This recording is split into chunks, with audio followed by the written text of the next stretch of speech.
জন 250 কিমি দূরত্ব 50 কিমি ঘন্টা বেগে যায় এবং 350 কিমি দূরত্ব 70 কিমি বেগে যায়, সমগ্র যাত্রাপথের গড় গতিবেগ কত হবে?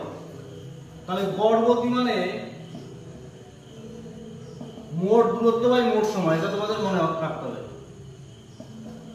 মোট দূরত্ব বাই মোট সময়। তাহলে এখানে দেখো আমাদের মোট দূরত্ব দেওয়া ছিল কত, 250 আর হচ্ছে 350। তাহলে এখানে আমাদের মোট সময়টা কিন্তু নেই। আমরা কি জানি, দূরত্ব সমান স্পিড ইনটু টাইম।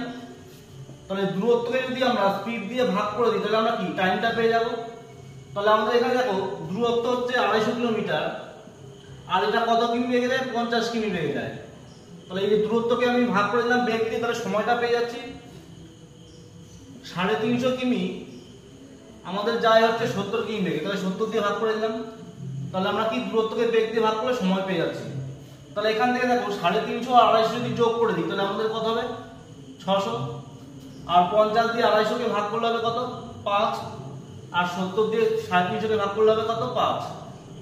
তাহলে আমাদের আসছে কি 600/10। 600 কে যদি 10 দিয়ে ভাগ করি তাহলে আমাদের উত্তর কত হবে, 60। তাহলে দেখো আমাদের 60 কোথায় আছে, অপশন বি তে হচ্ছে 60।